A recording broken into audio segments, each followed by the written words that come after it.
Olá, queridos ouvintes, sejam bem-vindos ao Psicotalks. Você está ouvindo o Psicotalks, um podcast independente. Oi, gente, a gente está começando mais um Psicotalks e hoje a gente vai falar sobre a atuação do psicólogo no âmbito jurídico. Eu sou a Júlia, já estive aqui em outros momentos, mas hoje a gente vai falar com a Josi, que é a nossa psicóloga jurídica, e com a Lídia, que é uma estudante do 10º período. Então, eu gostaria que vocês se apresentassem um pouquinho, falassem sobre vocês, enfim. Ok.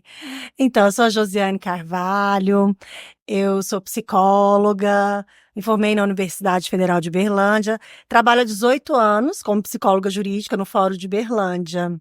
E aqui a gente atua em várias varas, como infância, família, criminal, mais recentemente também na vara de violência doméstica, enfim, é um trabalho bem amplo e complexo.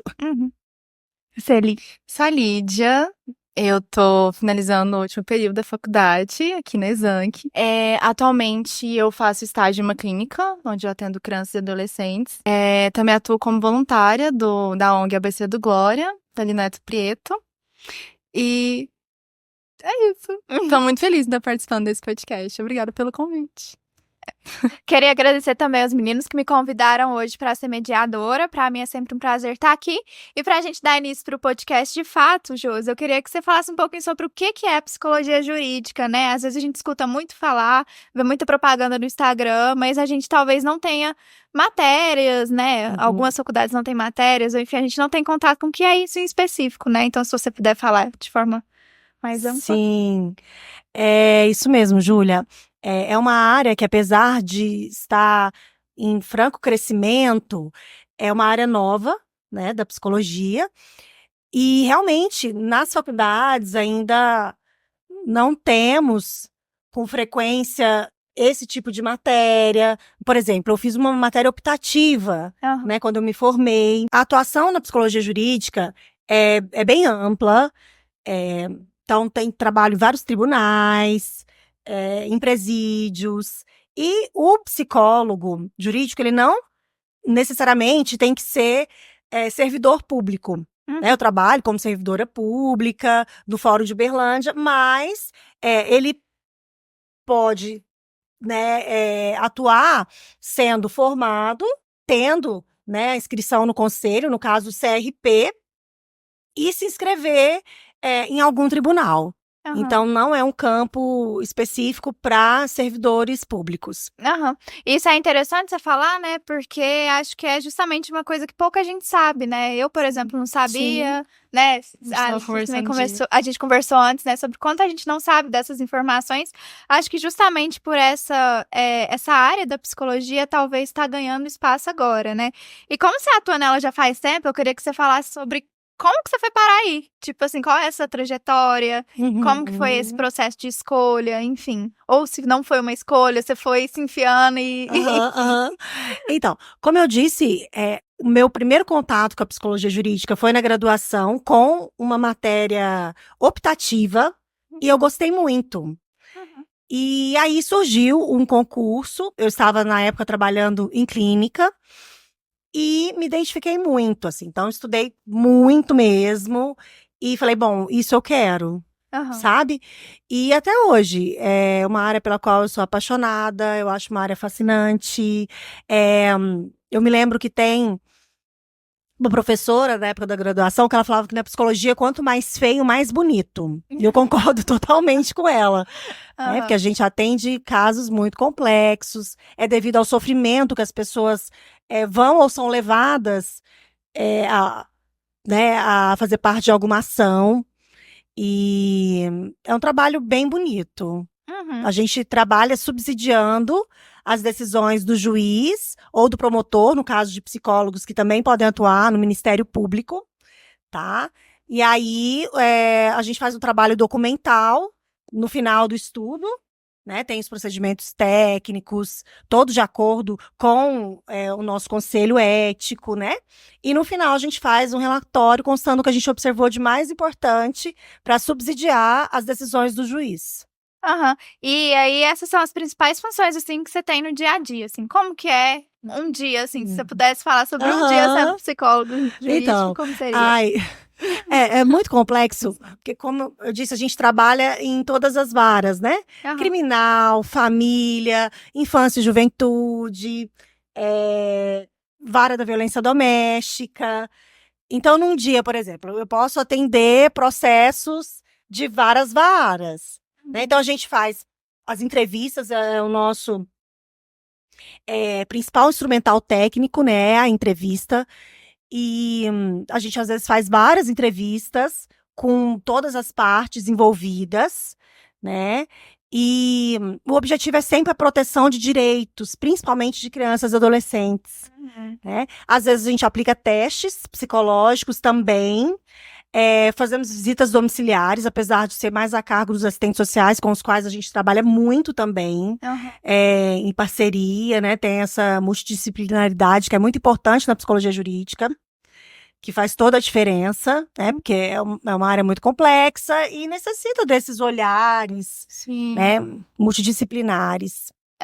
E assim, quais são os casos mais comuns, assim? O que você costuma atender mais? Você acha que isso tem a ver com o lugar que talvez você atua? Ou você acha que é um fenômeno mesmo que hoje em dia tem acontecido? Mais comum é violência, muitas vezes envolvendo crianças e adolescentes, mulheres, idosos, né? Nossa sociedade, ela tem envelhecido muito, né? Então, nós temos muitos casos também em que idosos, de alguma forma, sofrem violência. Vara da infância e juventude, temos muita demanda, e aí as crianças e adolescentes passam por diversos tipos de violência, como física, sexual, psicológica, varas de família, a gente trabalha com questões de guarda e regulamentação de visitas, né? Pais separados, que não estão conseguindo ali sozinhos resolverem, né, as questões, os conflitos deles e vão para a justiça requerendo guarda ou visitação dos filhos. Nós temos também violência sexual, não só contra crianças, mas contra adultos também. Também é uma coisa muito comum. Então, é uma gama muito ampla de casos que a gente atende lá no fórum. E eu imagino, assim, que você tem contato com muitas vulnerabilidades, assim. Você acha que a sua atuação, ela também tem um pouco de intervenção? Como que você se enxerga, assim? Ou não? Sim.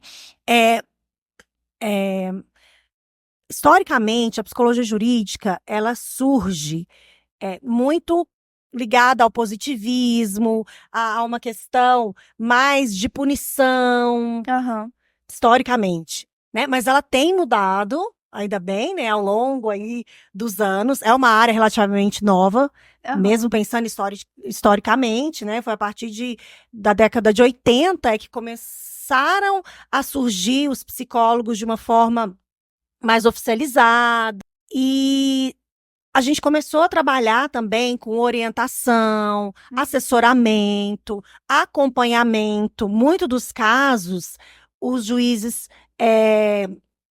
determinam que a gente acompanhe bimestralmente, semestralmente, ou mesmo casos em que a gente trabalha com laudos bimestrais, ou enfim.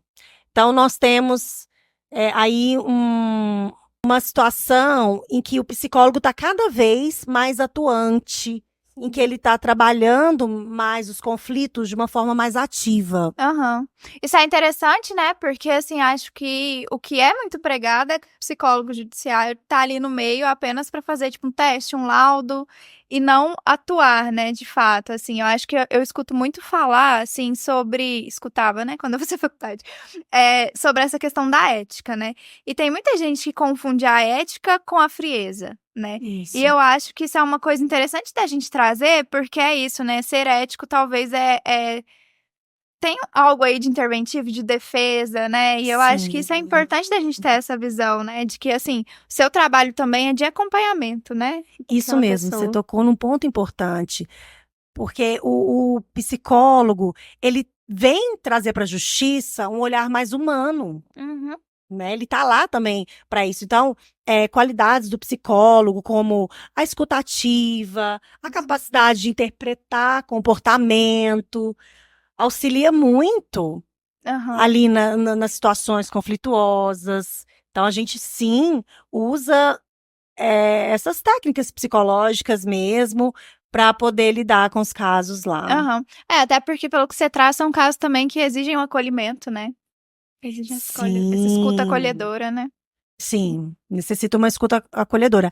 Agora, você tocou num ponto interessante, assim, que tem uma grande diferença da psicologia jurídica com a clínica, porque as pessoas que vão ser atendidas na justiça, né, no contexto judiciário, elas vão querendo defender interesses. Sim. Né? Ela quer que a gente leve para o juiz uma boa imagem dela. Então, muitas vezes, ela utiliza, por exemplo, simulação, que é a produção de sintomas, ou dissimulação, né, que é o disfarce, diminuição desses sintomas.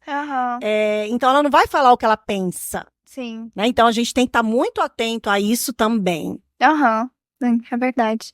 Pedi, você quer fazer alguma pergunta? Tô amando escutar você. Não, eu acho que inclusive essa pergunta, quando fala da escutativa, era o que eu tava pensando, assim, porque acaba que a gente comentou nisso, né? Você tem que lidar com situações que realmente é uma escutativa, uma escuta acolhedora, e eu vejo também, às vezes, uma escuta clínica, assim, precisa ter essa escuta clínica, assim, de observar a pessoa que tá contando o caso, e ali você, às vezes, observar o comportamento, como ela tá te contando o caso. Sim, o verbal e o não verbal também é muito importante pra gente. É uma comunicação necessária. E você trouxe essa questão, assim, né, de que muitas vezes as pessoas vêm para defender o interesse.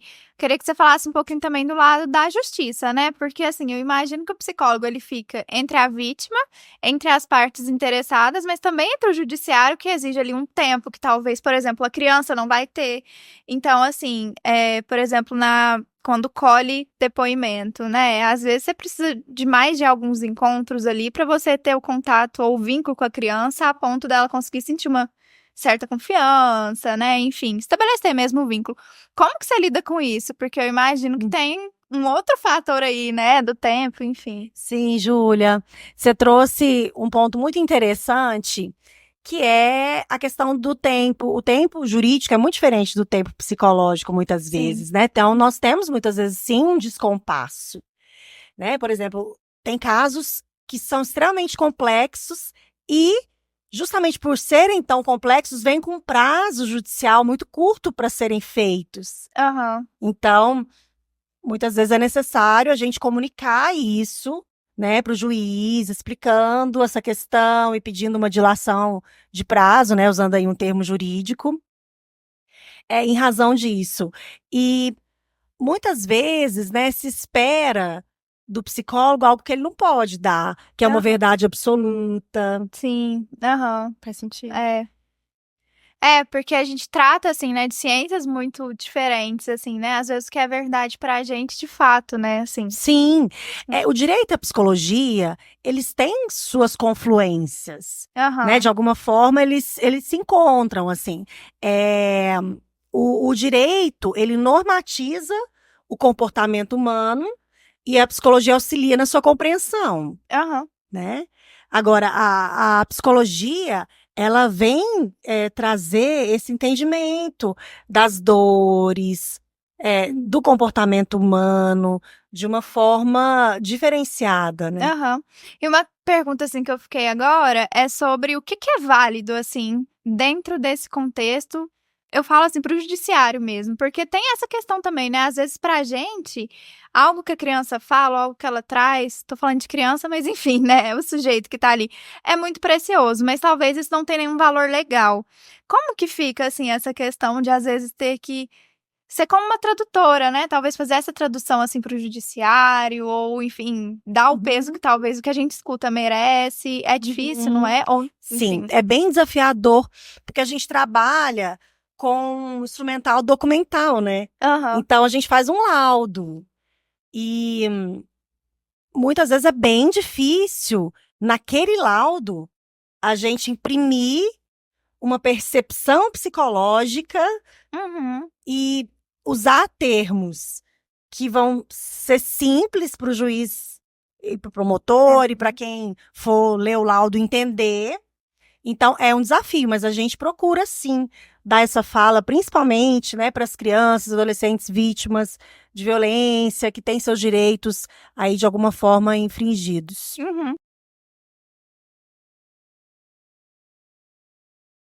Desse contato com as crianças e adolescentes, imagino que é uma comunicação diferente, às vezes, Sim, para recolher, o lúdico lúdico. diferente.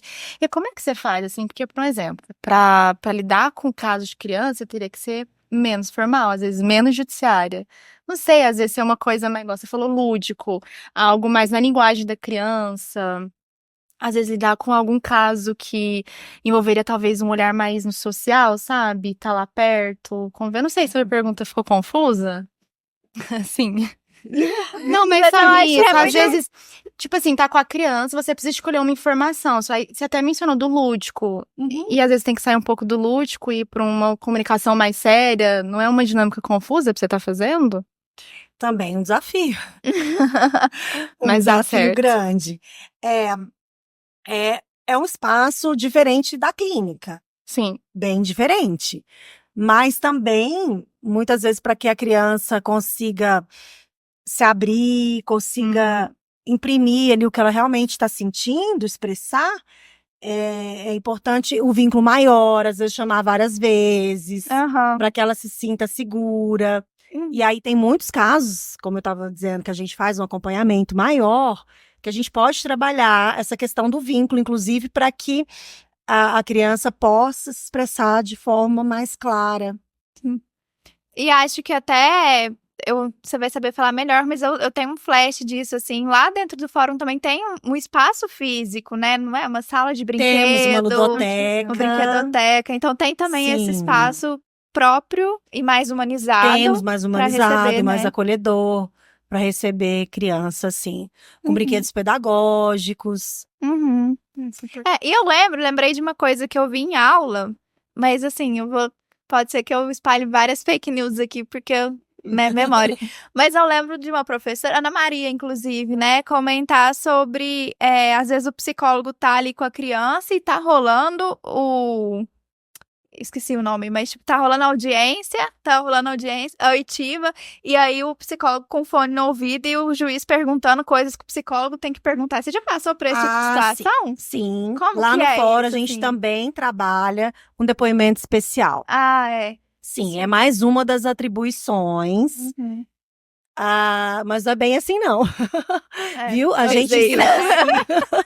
gente segue um protocolo. Nós fizemos um curso específico para ser entrevistador forense. É essa função. Enquanto a gente está fazendo depoimento especial, a gente é entrevistador forense. Entendi. Entende? Inclusive, os assistentes sociais também fazem o depoimento especial. Então, eles estão lá não como assistentes sociais, mas como entrevistadores forenses, assim como eu, quando vou fazer o depoimento, eu estou como entrevistadora forense. E sim, a ideia é que a criança não tenha que ficar repetindo em vários contextos aquela história traumática. Revitimização, né? Revitimização de crianças e adolescentes, né? Para evitar essa revitimização. E a gente segue um protocolo. A criança, ela fica numa sala somente com o entrevistador forense. Ela, de forma alguma, tem contato com o abusador, tá? E em outra sala, ficam os operadores do direito. Sim, pode estar o réu, tá? Isso é tudo explicado para a criança, como que funciona. E a ideia é essa proteção. E já que a gente tá falando de tantos desafios assim, quais você acha que são os maiores desafios? Acho que para além desse também, né? Disso tudo que a gente já falou. Bom, a gente esbarra em muitas barreiras, né? Institucionais, pessoais. A questão do tempo, eu acho que é um desafio muito grande. Muitas vezes o prazo é muito curto e a demanda muito grande. Nós estamos em 8 psicólogas jurídicas na ativa atualmente. E nós temos aí um crescimento do nível de violência, um crescimento das varas crescimento populacional, crescimento de leis, aumento, né, de leis. E o psicólogo ele é cada vez mais demandado pelos juízes e não tem a contrapartida, às vezes, de contratação de pessoal. É um problema aí geral, tá? Não é só da nossa comarca. Então, muitas vezes a gente trabalha de forma que a gente se sente sobrecarregado, com uma demanda tão alta. Eu acho que esse é o principal desafio. A gestão do tempo deve ser muito difícil, né? Porque eu acho que tem isso, tem um lado, assim, né, psicólogo e tem um lado institucional, burocrático, assim, né? Sim, é uma coisa que a gente não foi preparado na graduação para lidar, né? Essa questão mais burocrática, de protocolos, de prazos. Então é bem desafiador. E com relação, assim, não sei se é algo que te afeta, mas a questão da tecnologia no sentido de a popularização da psicologia, porque, assim, algo que a gente tem escutado, assim, muito nos últimos anos são alguns termos psicológicos sendo usados de uma maneira, talvez, deteriorizada, assim, mas, por exemplo, alienação parental é uma coisa que a galera, né, pais e mães, principalmente processo de divórcio, acusam um ao outro e vira aquela coisa, né? E aí acho que a psicologia se perde um pouco no meio desse discurso, enfim. Como que você lida com isso? Isso chega até você, às vezes nas entrevistas? Chega. Muitos casos acabam sendo banalizados. Essa era a palavra que eu queria achar.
E é isso, assim, né? Parece que hoje em dia tá tendo um fenômeno social que é as relações quando elas não são, como a gente não tá conseguindo, parece ter relações, é isso, né? Vai ganhando, ela vai partindo para outros lugares, assim, né? Vocês também atuam com as testemunhas, no caso, de um processo. Oi? Ajudando as testemunhas. Por exemplo, alguém que precisa testemunhar contra algum crime, alguma violência, você também... Sim. Às vezes o juiz demanda, mas a gente costuma fazer um documento nos resguardando, falando que não vamos atuar, que pode de alguma forma prejudicar o vínculo ali com a parte. Tem casos que a gente atende várias vezes, volta, no fim. Então a gente não. Mas às vezes o juiz determina. E com relação, assim, a nível pessoal, assim, o impacto emocional que atender, às vezes, esses tipos de casos que são muito pesados tem em você? Nossa, tem que fazer terapia.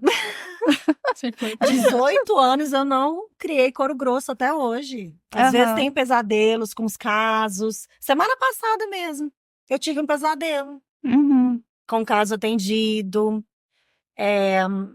São muitas dores envolvidas, muitos conflitos.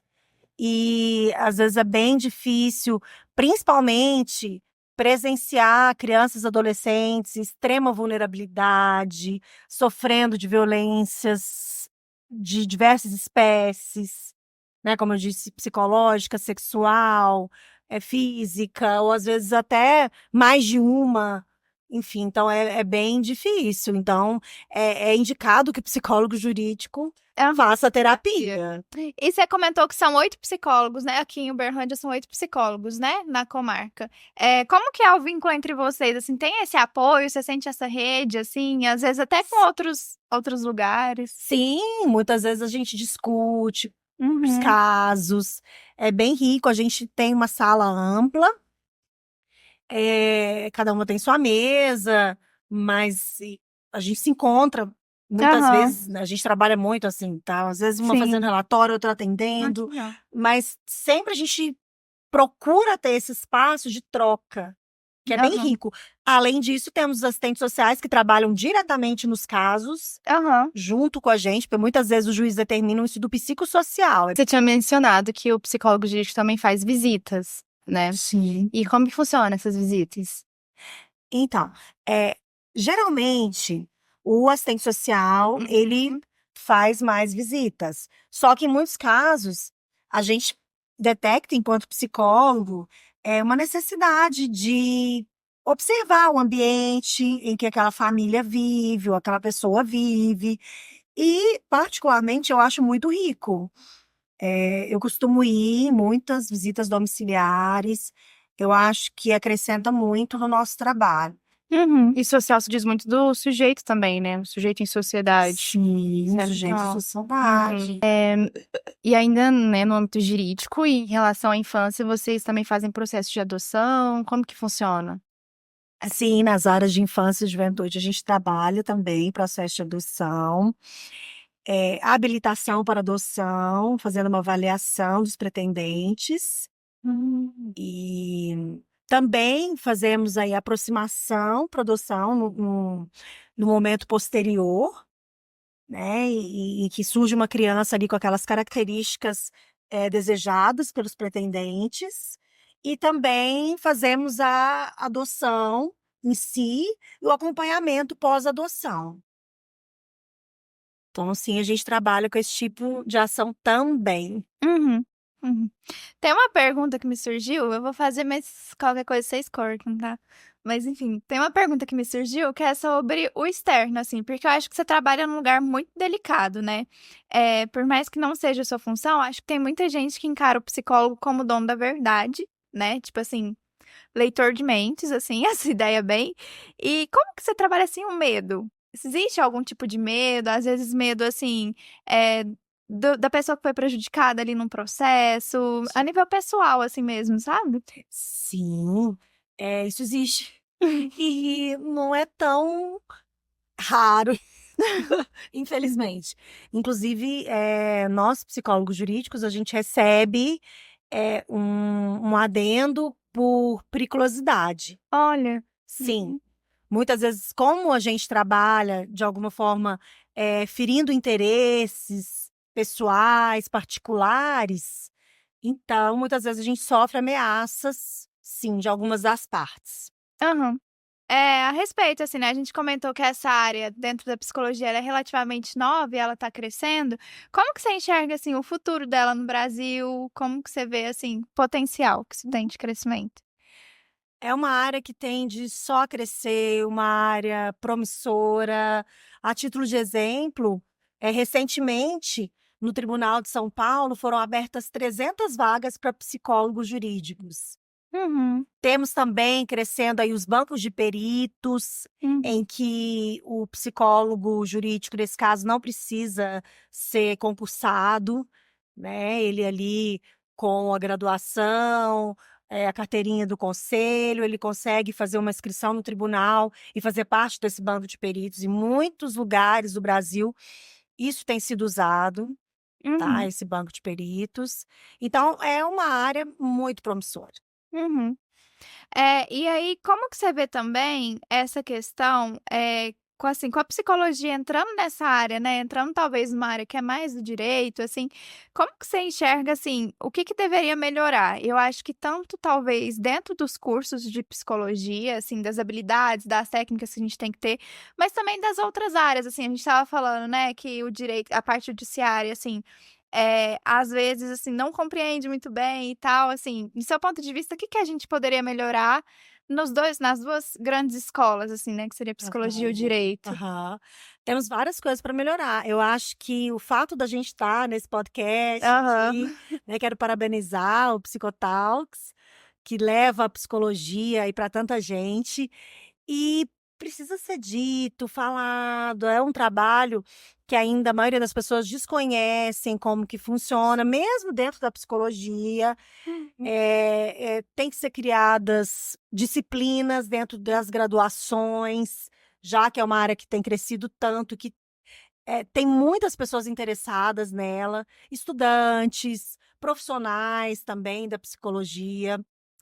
Inclusive, quando você fala dessa estrutura acadêmica, eu, como docente, eu acho que pode até falar sobre isso, assim, eu sinto falta, né? Acho que os discentes estão sentindo falta dessa estrutura acadêmica na grade curricular, de Sim. ter sobre esse tema, para ele ser mais visível, para as pessoas talvez se interessar mais, que às vezes se interessa lá no final da graduação. E aí tem todo aquele processo de buscar conhecer o que é a psicologia jurídica, então eu acho que seria tão interessante trazer para a área acadêmica também, sabe? Você mencionou que você gostou depois que você fez um curso, né? Teve uma Sim. palestra na faculdade. Então, realmente, eu acho que tem que invadir no sentido de convidar a psicologia jurídica também para o âmbito acadêmico, isso é muito importante. Isso mesmo, muito importante. E aí eu queria até me surgiu, né, pensando assim na faculdade, a questão de que muitas vezes a gente traz que é as abordagens teóricas. Como que foi o seu processo, assim? Você teve uma abordagem, você traz ela para o seu trabalho, ou meio que isso dentro da sua área fica meio esquecida, até porque existem algumas coisas que a gente tem que fazer enquanto psicólogo jurídico, né, que é teste, que é laudo, e que algumas abordagens não admitem, né? Enfim, como que é isso? Aham. É desafiador também. É claro que a gente traz da graduação preferências por abordagens. Não temos a obrigação de trabalhar com nenhuma abordagem lá dentro, né? Uma escolha do profissional, ele pode trabalhar com o que ele quiser, mas é claro que a gente é, de alguma forma, influenciado pelas preferências de abordagens. Sim, a gente acaba utilizando de várias formas, e no meu caso, por exemplo, eu percebo que eu utilizo mais de uma abordagem. Uhum, sim. E com relação aos testes, quais são os testes que você costuma mais usar? Como que é essa questão da atualização? Porque, assim, na faculdade, falando da minha experiência, tá? Tô falando que é de todos. Mas foi uma coisa bem rasa, assim, né? Com relação aos testes, no sentido de, tipo, esse existe, é mais ou Sim. menos assim. Não tem essa profundidade, assim. Pra quem tem interesse na área, o que você indica que possa ser interessante, Sim. talvez, a pessoa... Os que a gente mais tirar? usa é o HTP, né? Casa, árvore, pessoa. O palográfico Aham. também. Agora, temos pesquisas, de acordo com Pelisoli e Lago, por exemplo, os principais testes utilizados é o HTP, né, como eu disse, testes das pirâmides coloridas de Feinstein, Sim. teste de Rocha, Aham. o palográfico e o teste de apercepção temática infantil, o CAT. Aham. Uhum. E você usa mais qual, assim? Na sua vivência mesmo? É mais o HTP? É o HTP e o palográfico. Aham. Tinha uma dúvida que quando o Rafa me chamou, eu tinha até comentado que a gente estava conversando, inclusive, disso, sobre o interesse que eu tenho na área da neuropsicologia, né? E aí eu fui lendo e eu fiquei, assim, animada pelo encontro que ela tem com a psicologia jurídica também, assim, né? Sim. Nesses casos, enfim. E aí eu tinha uma pergunta que é em que casos que o neuropsicólogo ele pode ser chamado para testemunhar em um processo judicial? Ele pode ser chamado para testemunhar no processo judicial? Então, você respondeu essa pergunta. Só. Na verdade, qualquer um pode ser chamado, sabe, assim? Para testemunhar no processo? Sim. Sim. Qualquer profissional, qualquer um. Não sei se vai entrar, Inclusive um psicólogo clínico. clínico, isso. Por isso que quando você atende criança na clínica, você tem que ter um cuidado muito grande com o prontuário. Claro que a gente tem que ter com tudo. Com tudo. Mas, assim, com a criança você tem que ter um cuidado muito grande, porque tudo que você escreve lá pode virar prova. Entendeu? Então, qualquer um, na verdade, né? Assim, Então, especificamente, não tenho, assim, elementos para falar do neuropsicólogo, sabe? Mas aí, no caso, o neuropsicólogo, ele contribui com alguma tomada de decisão ou não? Não, Uhum. não. Assim, eu nunca vi nenhuma lançando mão. Até porque tem a gente lá, Sim. entendeu? Sim, Nunca faz vi nenhum sentido. juiz falando, não, eu quero que o neuropsicólogo faça essa avaliação. Sim, faz sentido. Nunca vi. Pelo menos não aqui, entendeu? Mas em outros lugares, talvez, né? Eu de casos, assim, que eu já fiquei sabendo que foram colocados psicólogos para testemunhar, principalmente igual a Ana Maria, né? O Nua Vidas e tal, porque a gente faz o prontuário, faz relatório, e às vezes o juiz pode chamar para confrontar o que tá escrito ali, né? Mas, particularmente, que eu já vi foi mais assim, sabe? Josi, indo assim pro lado que a gente conversou no começo, né, sobre essa questão assim da psicologia surgir nesse cenário como um lugar de cuidado, né, um lugar mais humanizado, assim, como assim, suas vivências nesse sentido? A psicologia, ela contribui para tomadas de decisões mais justas, mais humanizadas, Aham, né? Leva em conta as emoções, os traumas, as dinâmicas familiares, uhum, e isso faz toda a diferença no contexto jurídico. aham. Eu imagino que, assim, a psicologia também permite, né, ou de certa forma autoriza talvez o afeto rodar, né, assim, porque eu imagino que existam muitas questões de dinâmicas familiares ali, onde tem, às vezes, coisas que não são ditas, às vezes, coisas que não puderam vir à tona, né, então, às vezes, quando apesar de ser trágico, assim, né, ter que chegar, às vezes, no âmbito judicial, é também uma oportunidade de oferecer esse cuidado, né, assim, esse Sim, suporte esse familiar, cuidado, né. essa escuta ativa, Ah, esse suporte, o olho no olho, o né. olho no Sim. olho, sair de trás da mesa, ou de alguma forma arrancar um pouco essa capa institucional. Aham. Isso também faz diferença. Não é raro temos pessoas chorando copiosamente, porque de alguma Aham. forma tiveram uma catarse ali emocional, Aham. e aí a gente acessou ali um lugar, sincero, Aham. Sim. entende? Uhum. É.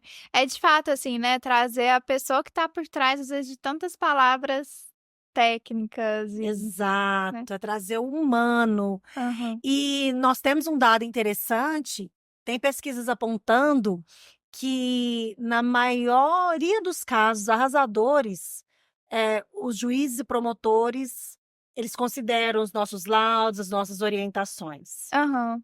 Já tá tendo uma onda de maior validação, então, Isso é assim, né, verdade. da Sim, nossa bastante da nossa validação. ciência, né. Além da demanda crescente. Aham. Mas você mencionou, então, que o psicólogo jurídico ele tem essa atuação, né, a visão na defesa das vítimas, né. Mas voltando para um caso aonde algum criminoso, ele cometeu um crime, né, sei lá, matou alguém, aí ele foi diagnosticado como, por exemplo, antissocial. E aí tem toda uma estrutura de defesa ali, né, talvez eh, patologicamente falando, e aí o psicólogo jurídico, ele fica onde neste caso? Ele entra O ali psicólogo jurídico, como eu disse, ele não trabalha com uma verdade absoluta. sim. Né, inclusive a gente não faz diagnósticos fechados, né, a gente explicita ali a dinâmica vivenciada pelas partes, sempre pensando na defesa de direitos, né. Uhum. Mas, pode acontecer, por exemplo, de alguém que está sendo acusado, a gente perceber que foi daquela forma, que é inocente. Então a gente vai colocar esses indícios, por exemplo, no laudo, né, de que: "Olha, não há indício de que tenha cometido o crime dessa forma", um exemplo. Ou, claro, tem casos em que ele tem um grande transtorno, às vezes já foi até diagnosticado por um especialista, um psiquiatra, por exemplo. Em muitos casos a gente sim faz, encaminhamentos para tratamentos. E é Uhum. um processo mais demorado. Sim, Tudo isso. esses casos são bem complexos, né, muitas vezes a gente acaba atuando nele por vários meses até, dependendo do caso, né, como eu disse, a gente faz um acompanhamento. Você já pegou algum assim? Que Já te peguei desafiou vários, muito? vários, É? vários casos midiáticos, por exemplo, e até casos talvez até mais graves que talvez não tenham ido para a mídia, mas temos realmente muitos casos complexos lá. Uma pergunta que eu queria fazer, que eu até fiquei pensando aqui, é a questão social, assim.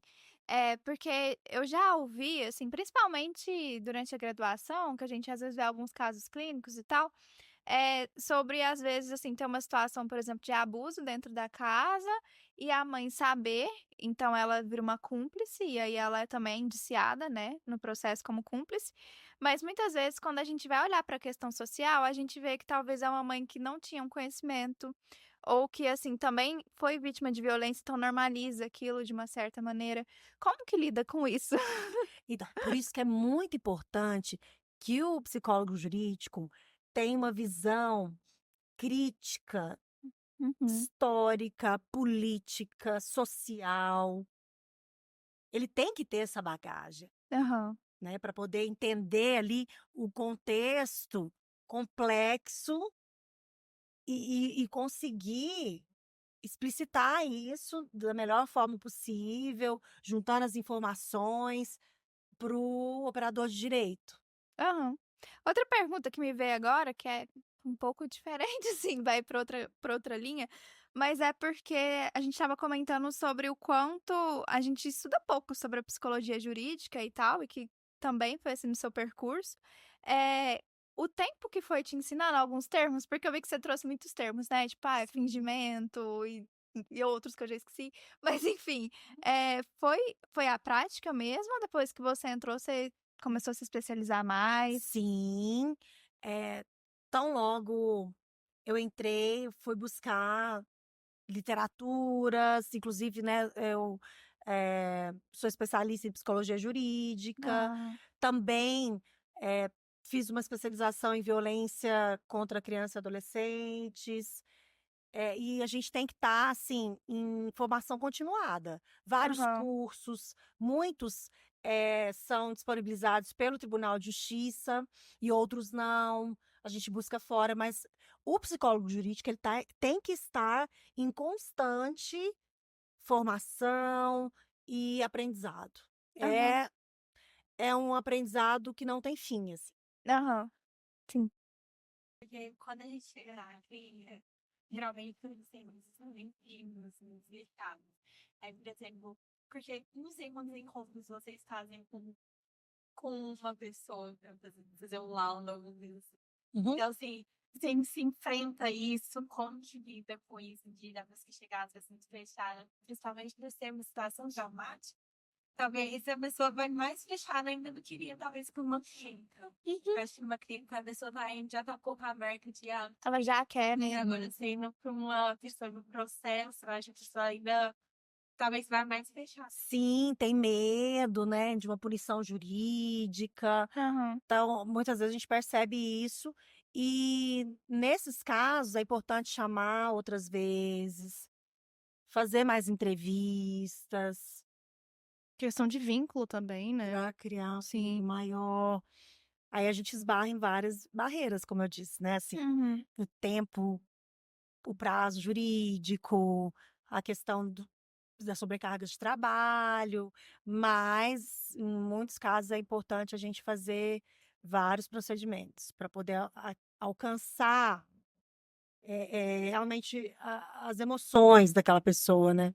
aham. Como que você faz pra identificar essas coisas, né? Tipo, fingimento, tipo, essa questão de suprimir sintoma, enfim, Na que a verdade, a gente gente usa um falou. arsenal, não tem uma coisa específica, né? É, São cruzamentos de que a gente falou informações. também. Como a gente faz vários procedimentos técnicos, inclusive conversando com outras partes, então a gente tem essa visão mais contextual. Uhum, Entende? Às vezes uma visita, a própria criança às vezes traz muito do adulto, aham, entende? Assim, o sim. olhar da criança às vezes é muito puro, né? Então elas contam muito pra gente. Josi, e como que você analisa, assim, às vezes, não necessariamente com coisas que você viveu, mas seu olhar de psicóloga, jurídica, assim, esses casos que estão em grande repercussão na mídia, assim, você acha que tem uma influência sobre o que acontece ali dentro do tribunal, entre a visão de algumas pessoas? Então, muitos casos que a gente atende, a mídia está, de alguma forma, mostrando, né? Só que a gente tem um compromisso ético muito sério Uhum, e a ideia é ser sempre isento de qualquer influência. E é assim que a gente trabalha lá. uhum. E com relação, assim, à criação de novas políticas públicas ou atualização das políticas públicas que já são existentes, assim, você vê um modo, assim, que o psicólogo judiciário, né, judicial que está ali no dia a dia pode contribuir para essa... Sim, no dia a dia a gente acaba fazendo um trabalho em rede. Muitas vezes a gente tem contato com profissionais da educação, da saúde. Então, dessa forma, sim, podem ser articulados trabalhos mais amplos que possam aí servir ao social. Isso acontece. E outra coisa importante são os estudos na área, né? Enquanto profissionais da psicologia jurídica, a gente pode sim escrever, pesquisar. Isso tudo é muito importante para que sejam criados maiores mecanismos de defesa de direitos. Josi, então, a gente falou um pouco sobre a estrutura acadêmica, né, em tudo. E a gente sente essa falta, né, de ter a psicologia jurídica na grade curricular. Então, às vezes, o aluno, ele vai lá no 10º período, às vezes se animar a fazer a psicologia jurídica. E você, já formada, já atuante, qual o percurso que o aluno ele pode fazer para chegar na área da psicologia jurídica? É realmente uma área muito carente ainda de pesquisas, de livros, de estudos no geral. Mas como ela está crescendo, tem muitos cursos de especialização aí pelo país, inclusive formato EAD, né, online, que as pessoas podem procurar. Temos também possibilidades de estágios. Aqui no Fórum de Uberlândia, por exemplo, nós temos estagiários que são estagiários de pós-graduação, eles já são formados em psicologia e atuam conosco como estagiários, por exemplo. E posso fazer meu merchan? Então, temos alguns livros que são referências tanto para estudantes quanto para profissionais que têm interesse nessa área. Eu, junto com outras 4 psicólogas jurídicas, escrevemos o livro Termos Técnicos em Psicologia Jurídica, que a gente acredita que vai auxiliar muito essas pessoas que têm interesse na área, no sentido de se familiarizarem mesmo com os termos mais utilizados, tá? A gente procurou fazer uma escrita precisa, clara, descomplicada, Isso é importante. para que as pessoas tivessem um acesso e tivessem uma ideia de como a gente trabalha na prática.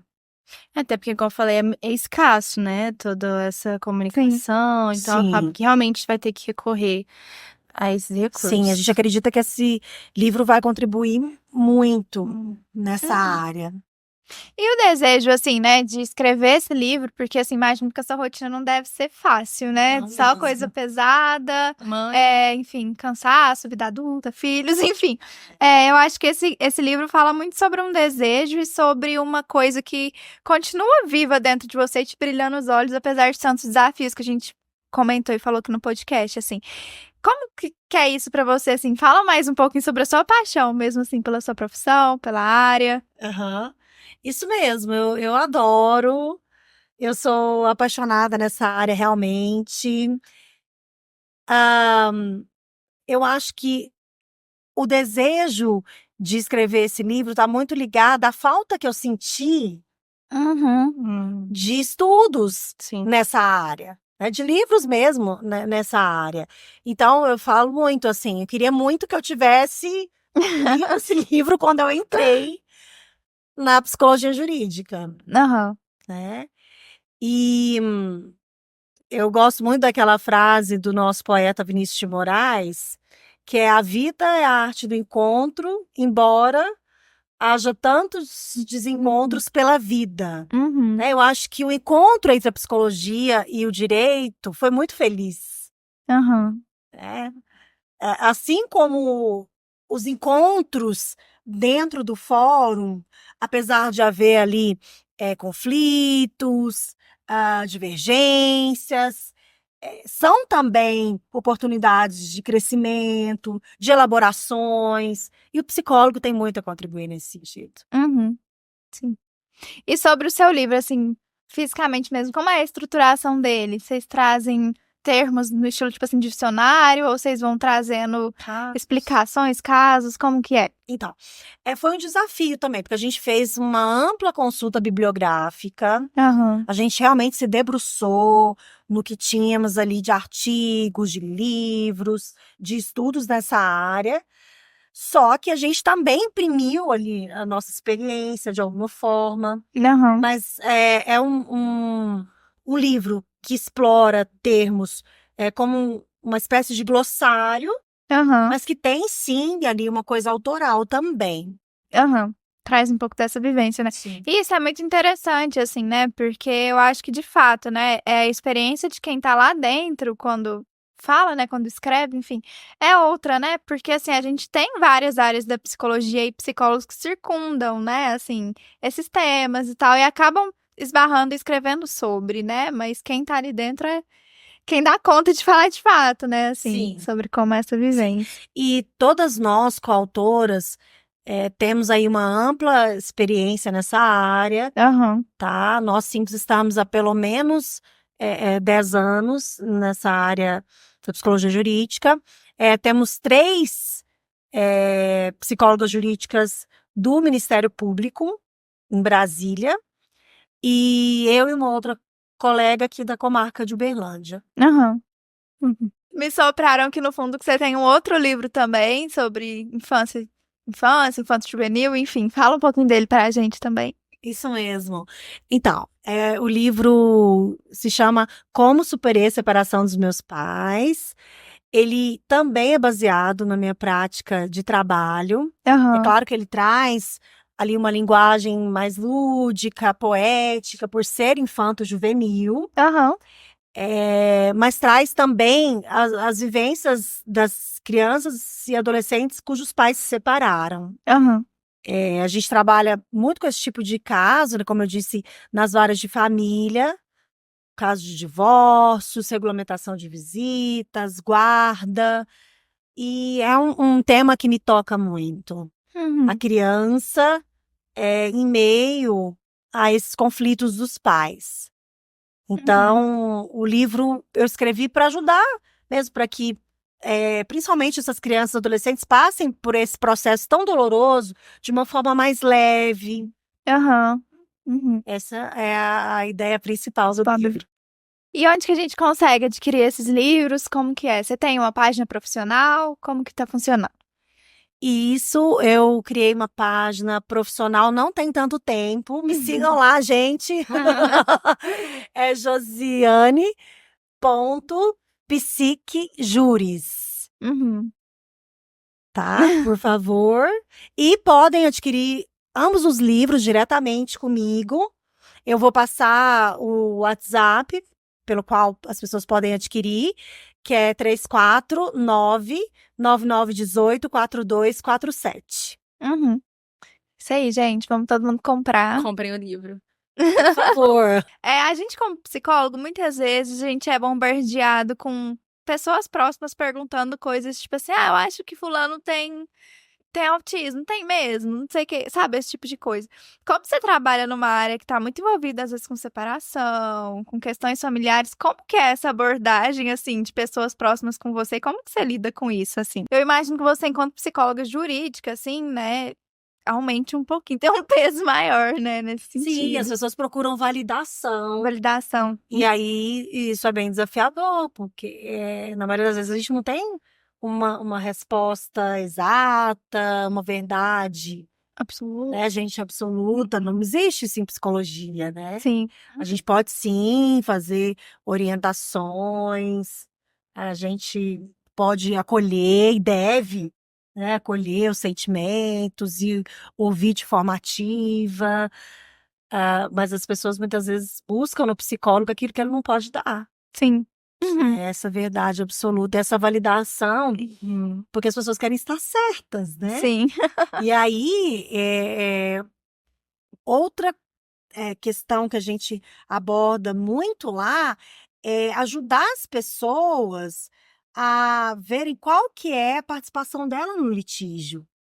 Isso não é culpabilizar, é diferente, é responsabilizar-se de alguma forma. se implicar, não ser uma pura vítima. Sim. Muitas vezes as pessoas chegam lá muito cindidas, muito polarizadas, né? Tipo, eu sou a vítima e o outro é o culpado. E geralmente tem ali algo muito complexo acontecendo e não é simplesmente assim. E o psicólogo, ele vai, de alguma forma, explicitar isso. Ainda que de forma sutil, ainda que de forma a fazer a própria pessoa tentar ver isso, né? Claro que a gente não chega com receitas, a gente não chega com palestrinha, não é nada disso, né? Mas a gente tem um dever ético, inclusive, de orientar muitas vezes. Sim. Eu acho que principalmente isso, assim, né? Quando geralmente tem uma criança envolvida, entender que ainda que exista, né, talvez uma vítima, um lado certo, tem alguém ali, um terceiro que sofre os efeitos dessa dinâmica, né? Sim. Inclusive, era até uma pergunta, assim, como que a criança tá nesse processo, às vezes, de separação, né? Você tem que lidar com a questão. Como que tá essa criança? Tá ali no meio? Então, tem sempre o caso a caso, mas geralmente a criança, ela traz uma carga emocional forte, o sofrimento emocional.